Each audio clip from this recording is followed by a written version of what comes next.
João capítulo 4, se você não trouxe Bíblia, o Lucas vai passar aí no slide. Diz assim: quando o Senhor entendeu que os fariseus tinham ouvido que Jesus fazia e batizava mais discípulos do que João, ainda que Jesus mesmo não batizasse, mas sim os seus discípulos, Jesus deixou a Judeia e foi outra vez para a Galileia. E era-lhe necessário passar por Samaria. Foi, pois, a uma cidade de Samaria, chamada Sicar, junto da herdade que Jacó dera a seu filho José. Estava ali a fonte de Jacó.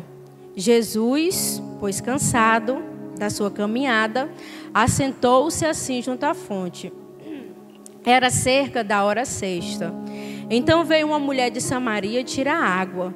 E disse-lhe Jesus: dá-me de beber. Porque seus discípulos, eles tinham ido à cidade comprar comida. E respondeu-lhe a mulher samaritana: como sendo tu judeu, pedes de beber a mim, que sou uma mulher samaritana? Porque os judeus, eles não se comunicavam com os samaritanos. E Jesus disse-lhe: se conhecesses o dom de Deus, e quem é o que te diz, dai-me de beber, tu lhe pedirias e ele te daria água viva. E respondeu-lhe a mulher: Senhor, tu não tens com que tirar, e o poço é fundo. Onde, pois, tem água viva? És maior do que o nosso pai Jacó, que nos deu o poço, bebendo ele próprio, seus filhos e seu gado? E Jesus disse-lhe: qualquer que beber dessa água, tornará a ter sede. Mas quem beber da água que eu lhe der, nunca terá sede. Porque a água que eu lhe der, se fará nela uma fonte de água que jorre para a vida eterna. E a mulher respondeu: Senhor, dá-me dessa água para que eu não tenha sede e não precise mais vir aqui tirá-la. E Jesus disse-lhe: vai lá, chama o teu marido e vem cá. A mulher respondeu: não tenho marido. Disse-lhe Jesus: disseste bem, não tenho marido, porque você já tiveste 5 maridos, e o que agora tens não é o teu marido. Isso dissestes com verdade. A mulher respondeu-lhe: Senhor, vejo que és profeta. Nossos pais adoraram nesse monte, e dizeis que é em Jerusalém o lugar onde deve se adorar. Então Jesus disse-lhe: mulher, crê-me que me chegará a hora em que nem neste monte e nem em Jerusalém adorareis ao Pai. Vós adorais o que não conheceis, nós adoramos o que conhecemos, porque a salvação vem dos judeus. Mas virá a hora, e na verdade já chegou, em que os verdadeiros adoradores adorarão ao Pai em espírito e em verdade, porque este é o tipo de adoradores que o Pai procura. Deus é espírito, e importa que os que adoram, adorem em espírito e em verdade. A mulher disse-lhe: eu sei que o Messias, que chama o Cristo, vem. Quando ele vier, nos anunciará todas as coisas. E Jesus respondeu-lhe: eu sou, eu que falo contigo. Neste momento, chegaram os discípulos e se admiraram de que estivesse conversando com uma mulher. Todavia, nenhum deles perguntou: que perguntas ou o que fala com elas? Deixou, pois, a mulher o seu cântaro, foi à cidade e disse ao povo: vinde conhecer um homem que me disse tudo quanto tenho feito. Será ele porventura o Cristo? Saíram, pois, da cidade e foram ao encontro dele. Amém? Para que a gente inicie a ministração, eu quero falar de alguns pontos importantes dessa história. A gente começa lendo o que a palavra de Deus diz, que fala assim: quando o Senhor entendeu que os fariseus tinham ouvido, então assim, é como se está acontecendo alguma coisa, eu vou sair daqui. Então eu quero explicar para vocês o que estava acontecendo. Então assim, para explicar aqui para vocês um pouco do contexto da história, era como se os fariseus quisessem criar uma discussão, tá? Uma discussão entre quem? Entre João Batista e entre Jesus. Então eles começaram a fofoca. Olha aí, irmã, como fofoca faz mal, né, para a nossa vida. Eles começaram a fofoca aqui, ó, os fariseus, dizendo que Jesus estava batizando mais do que João Batista. Olha ali, ó, ele está batizando mais. E aí, tu vai fazer o quê? Como é que é? Né? Então era mais ou menos isso, né? Então eles começaram a querer criar essa contenda. Mesmo que a palavra de Deus diz que quem batizava não era nem Jesus, eram os seus discípulos. Então Jesus pensou bem, né? Rapaz, eu não vou fazer com que essa conversa se espalhe. Jesus deixou a Judeia e foi para a Galiléia. Então esse era um dos motivos, né? Os fariseus queriam criar essa intriga entre João Batista e entre Jesus. E ao fazer isso, ao sair da Judeia para a Galiléia, Jesus ele impediria que os fariseus obtivessem sucesso em seus esforços de causar essa divisão, em causar discórdia, não é verdade? Então, uma vez que ele pega os seus discípulos, vamos embora daqui, ó, como eu coloquei aqui, tchau, tchau, tô indo, né? Eu não quero causar essa discórdia, eu não quero que aconteça isso, João Batista é meu amigo, então eu tô indo, né? Se estão dizendo que os discípulos estão batizando mais, eu tô indo. Amém? Até aqui todo mundo entendeu? Mas será que esse realmente era o motivo de Jesus ter saído da Judeia e para a Galiléia? E aí eu pergunto para vocês, será que era só esse o motivo? Havia algo mais importante, havia algo mais precioso.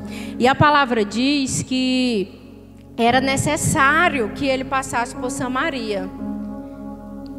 O caminho de Judeia para a Galiléia, quando fala da rota de Samaria, esse era o caminho mais curto, a rota principal. A rota menos cansativa. Porém, o que acontecia? Os fariseus, eles tinham um grande desprezo por essa região. Os judeus, eles tinham um grande desprezo por essa região. E para chegar em Galiléia, o que eles faziam? Para chegar em Galiléia, o que eles faziam? Eles contornavam Samaria e entravam pelo norte da Galiléia. Então, eles sempre pegavam o caminho mais distante para poder chegar na Galiléia. Mas Jesus não. A palavra de Deus diz que era-lhe necessário que ele passasse por Samaria. Olha só, que é Jesus. Ele não foi de ré, porque eu não achei um bonequinho que fosse de frente, né? Mas ele passou aqui por Samaria para chegar em Galiléia. Então Jesus ele pegou o caminho mais curto. E poucos judeus usavam essa rota. Mas Jesus ele ignorou barreiras para cumprir o seu propósito. E qual era o propósito de Jesus? Havia uma alma perdida. Havia alguém precisando de salvação. E aí, se a gente for lá para o nascimento de Jesus, olha como a Bíblia ela interliga as coisas.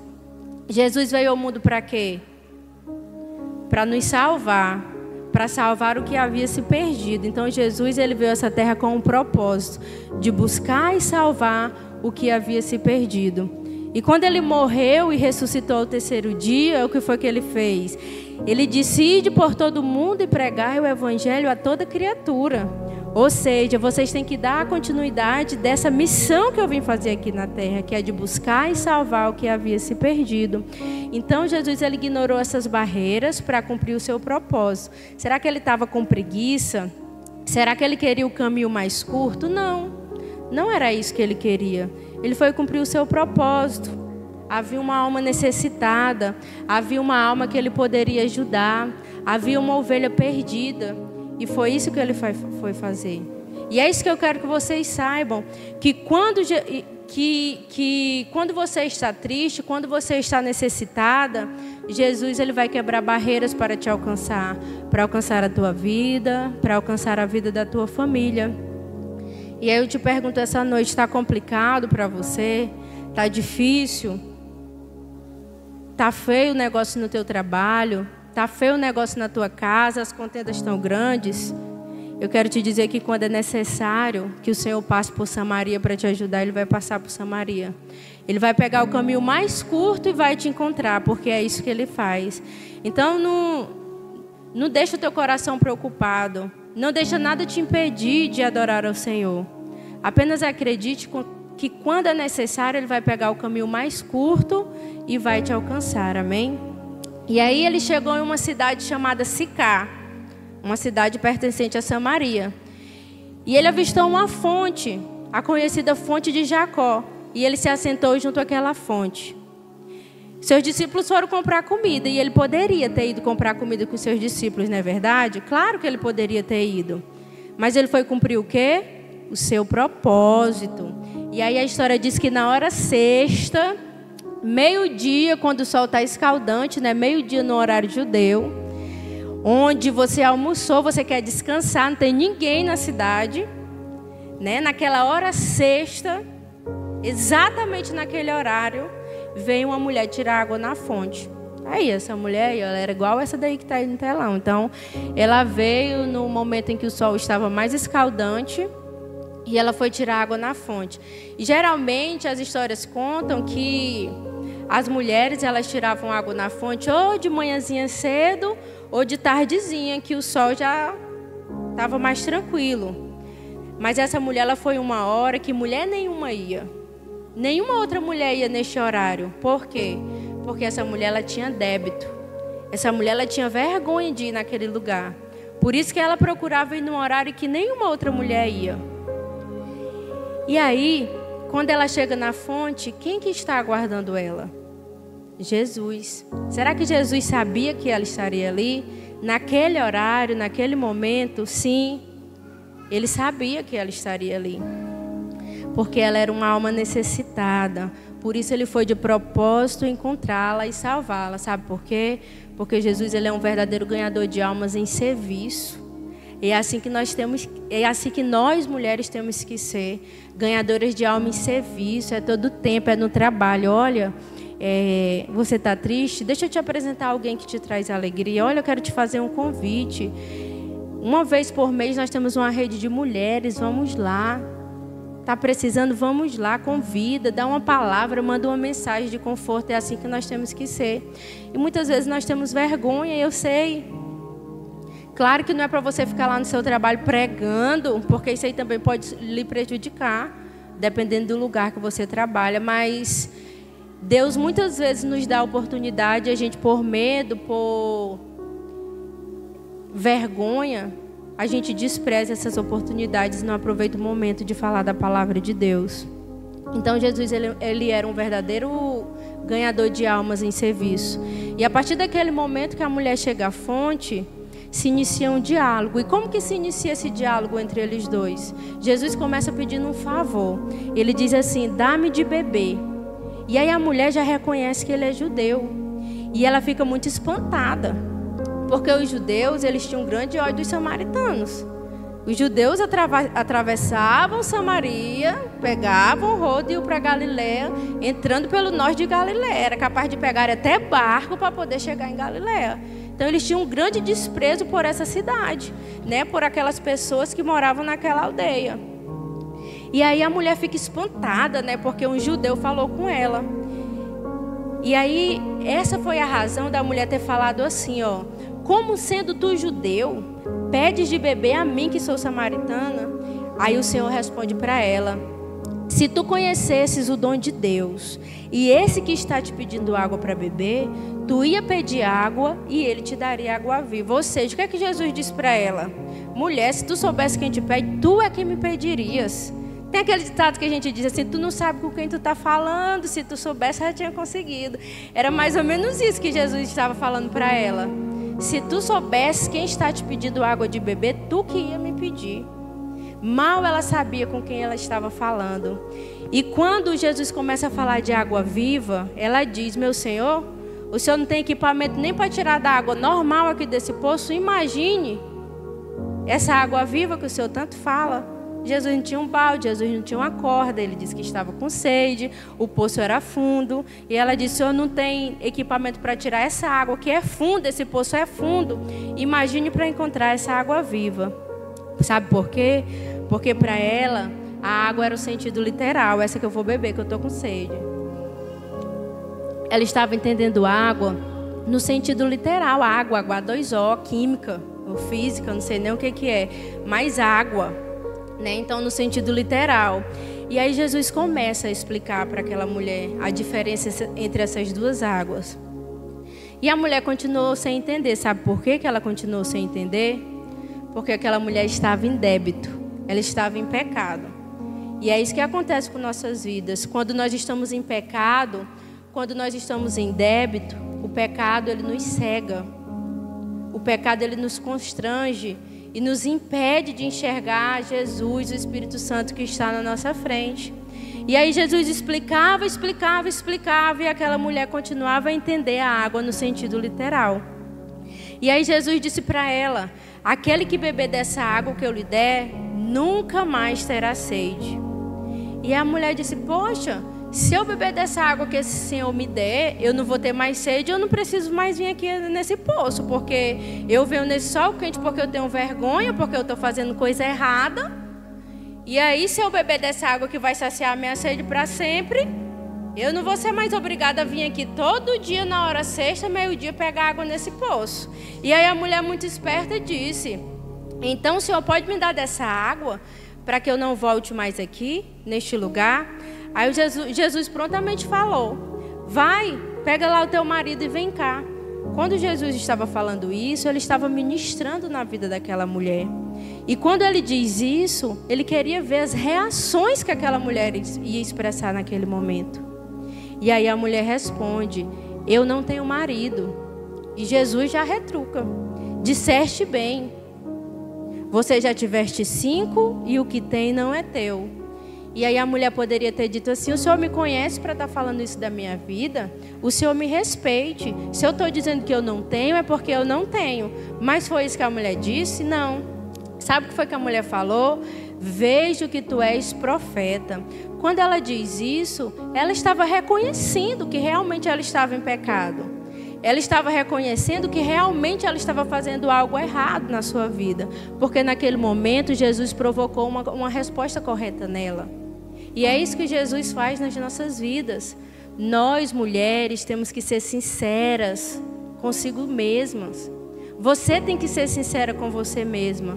Porque é isso que Jesus espera de nós. Porque o pecado nos bloqueia. O pecado, ele nos impede de enxergar Jesus.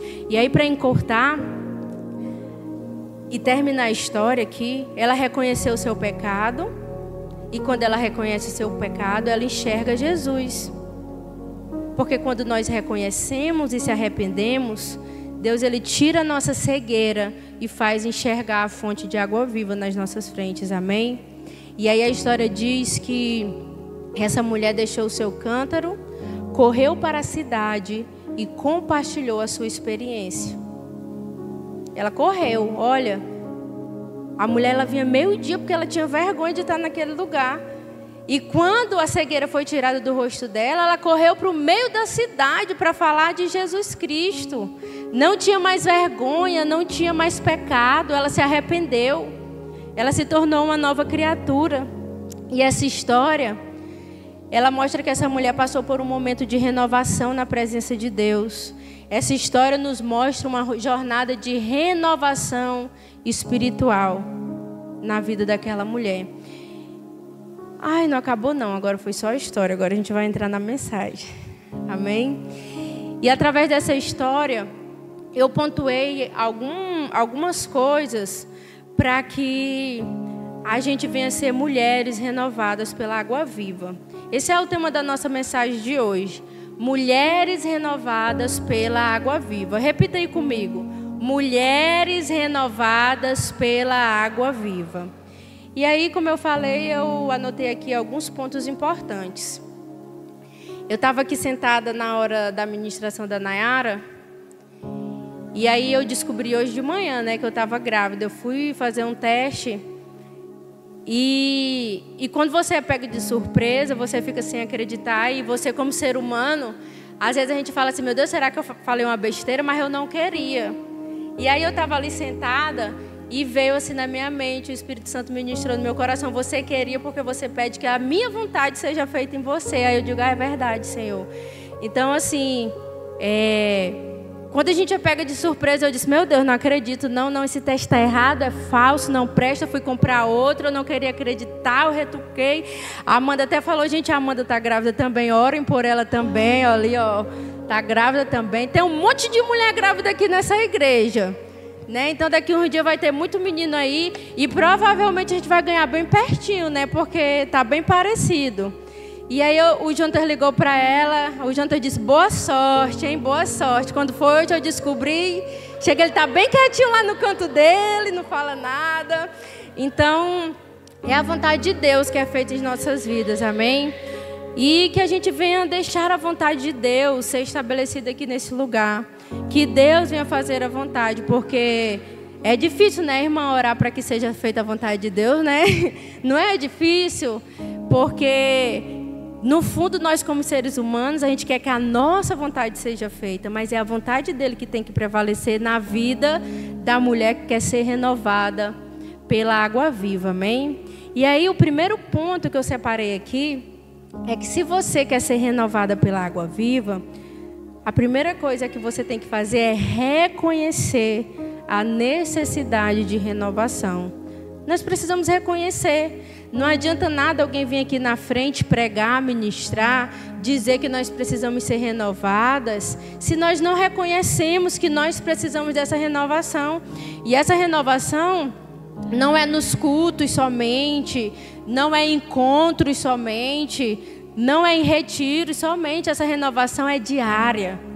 Porque nós somos falhas, nós somos pecadores e nós pecamos mesmo. Às vezes é com a palavra que você lança com o teu esposo, com seu filho, com alguém no seu trabalho. Nós pecamos por ações, por atos, por omissões. Nós pecamos. Então esse renovo tem que ser diariamente. Então a primeira coisa é reconhecer a necessidade de renovação. A humanidade hoje, ela tem buscado preencher um vazio interior. Uma sede que nenhuma água terrena pode saciar. Pessoas andam buscando em várias fontes. Buscando o quê? Prazeres passageiros, sucesso, relacionamento. Sabe para quê? Para no final descobrir que essas fontes sempre deixam um gosto de insatisfação. Sempre nos deixam sede. Nós precisamos reconhecer os nossos pecados. Para a partir daí buscar renovação em Jesus Cristo. A sede espiritual, ela só pode ser saciada pela presença de Deus nas nossas vidas.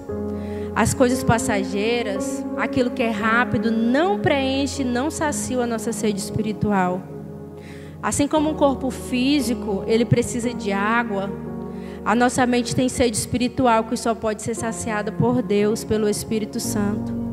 E nós precisamos reconhecer e mudar. E essa mudança, essa transformação, é uma transformação que ela só pode ser feita de dentro para fora. É de dentro para fora, é do teu interior para o teu exterior. Essa transformação que nós devemos querer para a nossa vida. Esse é o nosso primeiro ponto. Renovação espiritual, nós precisamos reconhecer que nós precisamos dessa renovação. O nosso segundo ponto é que para nós sermos renovadas pela água viva, nós precisamos perceber quem de fato é a água viva.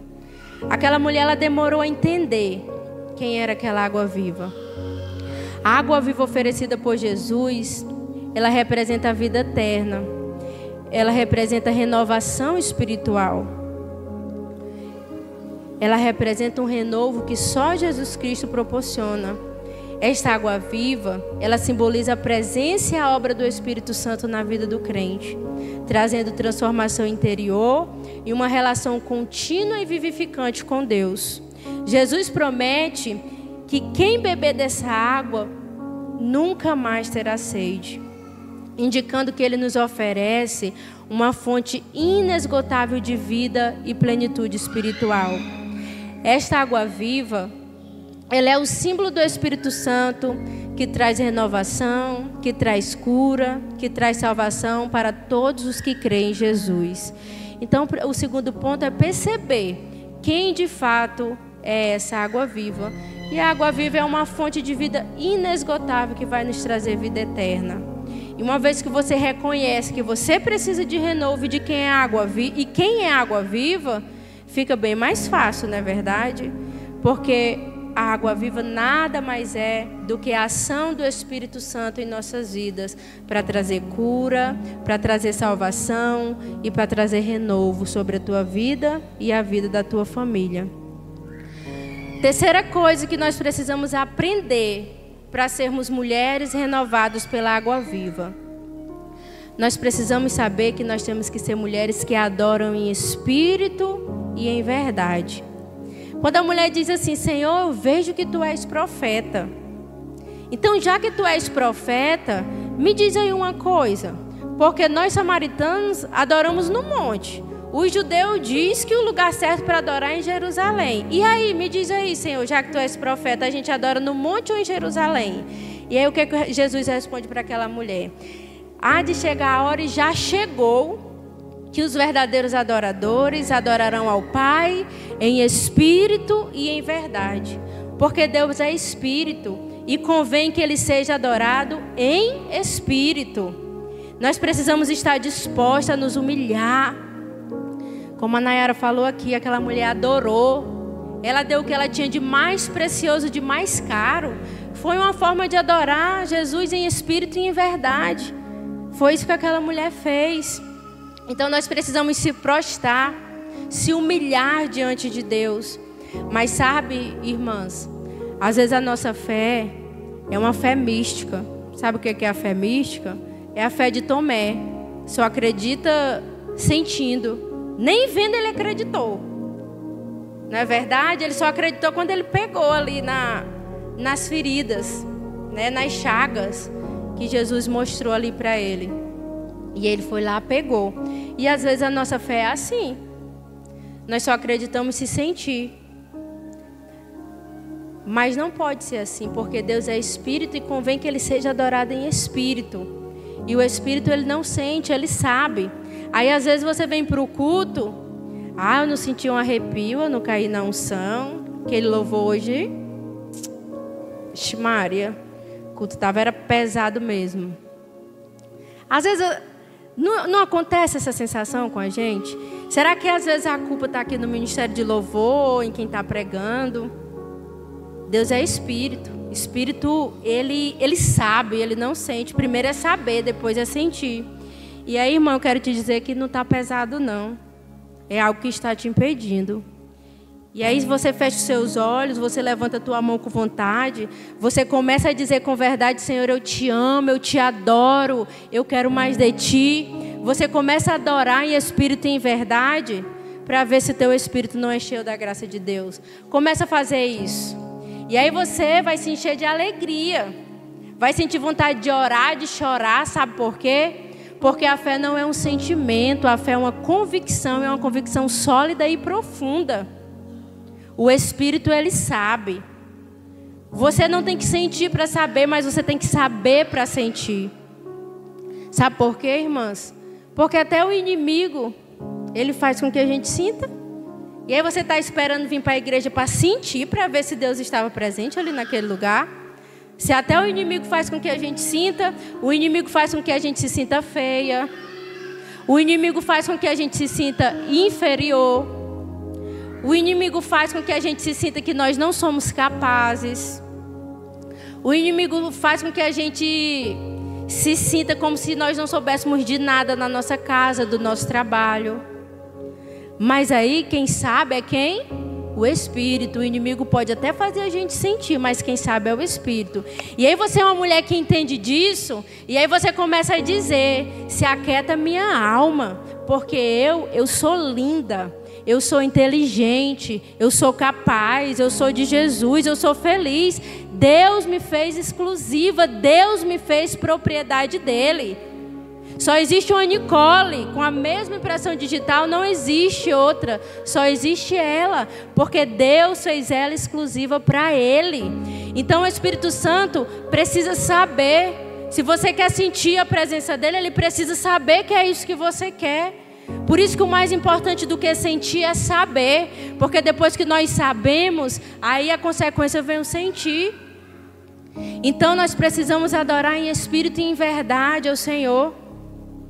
Nós não estamos aqui somente para preencher cultos nos domingos, ou em redes, ou em quartas-feiras. Nós estamos aqui para ser transformadas e para transformar vidas também. Nós não podemos ter cadeiras cheias de pessoas vazias. Não é isso que o Senhor espera. Nós precisamos que o Evangelho nos encharque com a sua glória. É isso que nós precisamos. É isso que eu preciso. Você precisa disso também? Ser encharcada pela glória do Evangelho, pela glória de Deus. Escute, nós devemos nos dedicar à oração, à meditação. A nossa família não é fácil, não. A Luísa vai casar agora, não é fácil, não, minha filha. Eu não minto, não. É fácil? Não é fácil, não. mas nós mulheres temos que se dedicar a orar, a meditar, a cuidar da nossa família. Muitas vezes é difícil ser submissa, é mesmo, é muito difícil, mas o Senhor vai nos moldando, o Senhor vai nos ensinando. E eu não vou mentir, dizer, não case que é fácil. Não, eu não digo isso, mas eu digo que o Senhor, Ele vai nos capacitando cada vez mais para sermos mulheres de excelência, é isso que eu digo. Então, nós temos que ser mulheres que oram, que meditam, que cuidam das nossas famílias. Nossos filhos precisam beber dessa água. A nossa casa precisa ter prazer no Evangelho também, porque a adoração de Deus começa aí. Não adianta você vir para o culto e sua casa está lá uma destruição. Por isso que quando eu vou pregar, eu digo logo para o João, pelo amor de Deus, não brigue comigo não, porque eu não consigo nem ler a Bíblia. Porque é chato, né? Você tá brigado com o seu marido e acontece. Brigas acontecem. Se eu vier para cá para frente dizer que eu não tenho briga em casa, que não tenho atrito, nós somos seres humanos e cada um é diferente do outro. Acontece. E aí a gente tem que ser inteligente. Às vezes eu não estou nem errada. Eu digo, me perdoa, só para a gente ficar bem. Mas o orgulho está ali, filha, eu vou dizer só para me ficar bem com esse homem, porque eu quero pregar, eu quero fazer as pazes. E aí o natural de Deus vai deixando a gente tirar aquela angústia do coração e no final a gente fica bem, verdadeiramente. Então muitas vezes a gente tem que renunciar a certas coisas, o orgulho, para estar bem dentro da nossa casa. Porque a nossa casa ela precisa ter prazer na obra de Deus. Nossa família precisa estar no altar, adorando juntamente com cada uma de nós. É aqui que a nossa família tem que estar. Se você ainda não tem sua família no altar, comece a pedir isso para o Senhor. Que isso venha a ser um projeto de vida para você. Porque a felicidade tem que estar completa. E a felicidade só é completa na presença do Senhor. Esse é o nosso terceiro ponto. Adorar em espírito e em verdade. Precisamos reconhecer que precisamos de renovação. Precisamos compreender quem de fato é a água viva. Precisamos adorar em espírito e em verdade. E último ponto, nós precisamos aceitar o convite de Jesus para beber livremente dessa água. Esse convite, ele é estendido a todos e a todas. Deus, ele não restringe o seu amor, mas ele deseja que todos venham a ele e recebam vida em abundância. É isso que o Senhor tem para as nossas vidas. E este convite é gratuito, independente de origem, de status, de raças, de pecados passados, seja o que for. O convite é gratuito. E aí nessa noite Jesus te faz um convite. Venha até mim, estou te esperando junto à fonte. É esse convite que Deus faz para as nossas vidas, para que a gente venha beber dessa água livremente, porque tem água jorrando, porque tem água sobrando.